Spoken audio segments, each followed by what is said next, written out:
What's going on, kids? I don't know if you saw in my book haul not too long ago, Stark House sent me a bunch of books. Stark House reissues, classic vintage genre fiction, the good old stuff. They sent me books like Death of a Punk, Night Boat to Paris, and today we're talking about this one right here, Gang Rumble by my man, Edward S. Ahrens, most famous for writing the Assignment series, which is that whole top shelf there above my right shoulder. I love Edward S. Ahrens. He's one of my favorite authors. All right, so let's talk about this here Gang Rumble, huh? It's hard to grow up. If a teenager has extra problems, emotional or social, it's even harder. Kids like this, not wanted by any other group or anyone else much, tend to hang out together. Rowdy kids, troubled kids headed for trouble. Still a couple of years from real crime, but with destruction and violence their only outlet, they're on their way to it. All right, Gang Rumble was originally published in 1958 by Avon under the pseudonym Edward Rons. This book that we are talking about here today, this very edition, was reprinted in 1921. They went back in time. It was reprinted in 2021 by Stark House. It is still available on their website. I'll put a link there down in the description. All right, the basic premise. Ne'er-do-well 17-year-old Johnny Broom, warlord leader of the juvenile street gang, the Lancers, has dreams of being a big-time hoodlum. He gets his first big assignment from local gangster Comer to heist the very warehouse where his older brother Pete works. Johnny can't do the job alone, so he enlists the help of his fellow Lancer Stitch and new kid in town, Mike. Things go horribly wrong during the heist. Who'd figure? And now Mike, Johnny, Stitch are on the run like rabid dogs being hunted down by the violent cop Valera. If you've ever read one of the Assignment series, you will know that Edward S. Ahrens is a master of creating exciting and tense situations. You never know what's going to happen, and this book is no different. Instead of being whisked off to exciting, exotic locales, you're taken back to the black and white 1950s slums of Philadelphia. It's a world of greaser juvenile delinquents, drunk, violent cops, hooch and smack, petty crime, poodle skirts, and the mean streets of the ghetto. It's a bleak world with nary a pinhole of hope.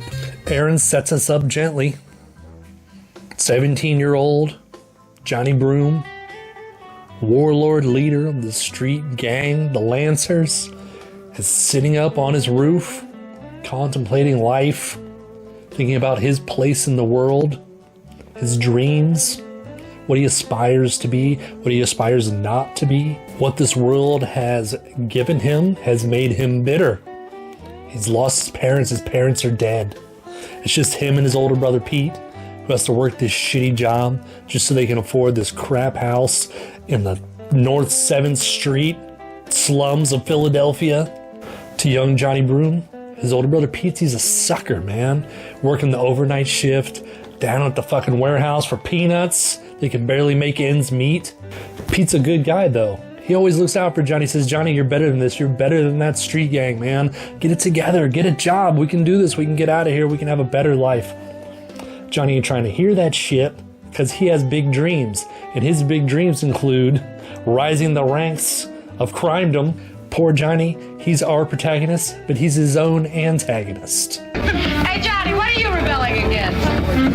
What do you got? Johnny recently made a deal with I'm a legitimate businessman by the name of Comer. Comer wants Johnny to exploit his relationship with his brother, work security down at that warehouse, so Comer can get his crew in there and rob the place at night. Johnny has no problem using his brother, stabbing him in the back. He also has no problem setting up his gang to take a fall, to create a distraction so he can get away with his crime scot-free. He does enlist one other member of the Lancers. That would be Stitch.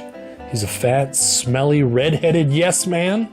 As for the other members of the Lancers, he set them up to rumble with a neighbor gang, the Violets, down at their headquarters, the bowling alley.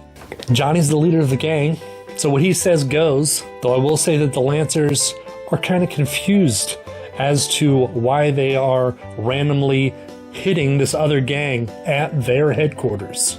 Johnny figures he needs one more man for this heist, and he can't ask the Lancers. He's got them set up for jail time. He's got them set up to fall down. So he enlists new kid in town, Mike. Mike lives in the rich part of town. Mike is an interesting character. He's a sociopath.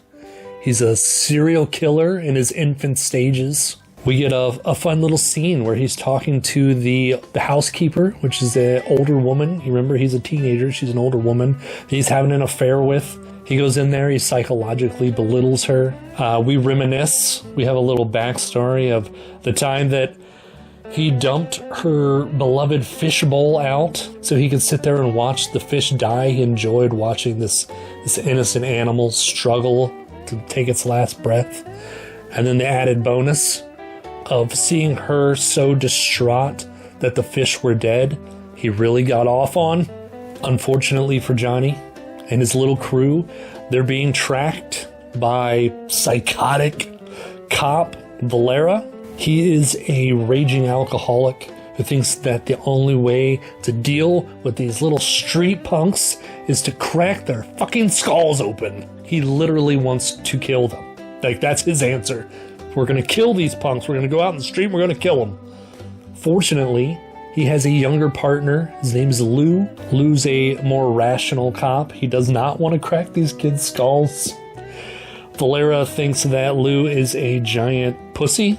Also, Lou is dating Valera's angelic daughter, Rose, which Valera is not a fan of. Not because for her sake that he thinks that Lou can't provide or he's not a good partner, but it's more of his own selfish needs that if he lets Rose marry this guy, then she will leave him and he will be alone with his sad, drunk, pathetic life, and he can't handle that. As you can see, like most juvenile delinquent books, this thing is bleak. The whole story takes place in real time from the moment that you meet Johnny sitting on that rooftop. Goes hour by hour till the next morning. Nothing goes Johnny's way. And now he's on the run with a hefty prison sentence hanging over his head. In tow on the lam is his crew, helping him sink further down into that shithole. Along for the ride is his junky girlfriend Flopsy, all smacked out, making jokes and sleeping during crisis. He has his useless yes man Stitch. And worst of all, the one man he can count on is Mike, the fucking sociopath, constantly talking him into making worse decisions as it goes on. You see, because Mike likes to see Johnny suffer. He's loving every second of Johnny's downfall into the pits of hell. And he's just pushing him further along that plank, throwing chum into the water. All the sharks with a big smile on his face. It's kind of an odd comparison, but this book reminds me of the movie Do the Right Thing. I love Do the Right Thing. It's the hottest night of the summer. Each chapter jumps from independent scenarios featuring the characters involved, and each one is a step towards what you know will eventually be the exploding climax. Aaron's writing is top-notch, of course. This is probably one of the best juvenile delinquent books that I have ever read. There is a scene where Valera and Lou are sitting outside in the police car, outside of the bowling alley, waiting for the rumble to happen. They have a ride-along guest who is this kind of well-to-do social crusader guy who just wants to go in and talk to the kids and give them hugs and tell them it's going to be all right. And he figures that this is going to stop the violence. And of course Valera's like, well, gee, man, that's fucking ridiculous. What these kids need is the only thing they understand, and that is to crack their fucking skulls open and beat them into submission. While this back and forth argument is happening, Lou's just sitting there in the driver's seat like, oh God, wishing he was anywhere else. And this beautiful, colorful line is written. I'm gonna read it to you. He thought he heard the distant rolling of thunder, but it could have been only the heavy, heated pulse of angry blood in his ears. Which is just an absolutely colorful, foreshadowing metaphor of the storm that was about to happen. The storm is coming, literally and figuratively. I think that Ahrens has some interesting takes on why people do the desperate things that they do. Johnny lives in a neighborhood with little to no hope of escape. Even if he plays it straight like his brother, he still only breaks even. Mike, on the other hand, comes from a well-to-do family. His criminal activity is psychological. The violent cop, Valera, lives across the street from Johnny. He lives in the slums. He lives in this shitty neighborhood too.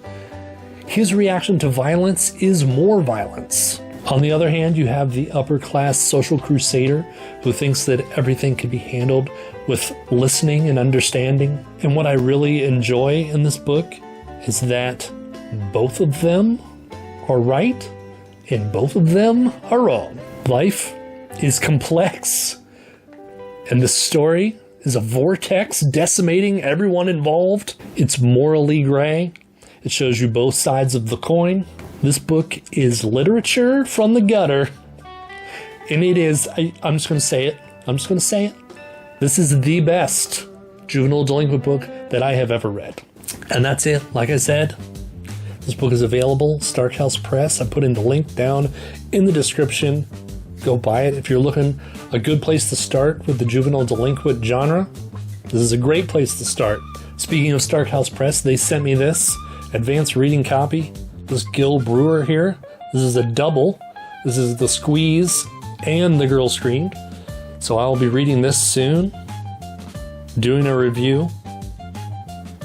Be on the lookout for that.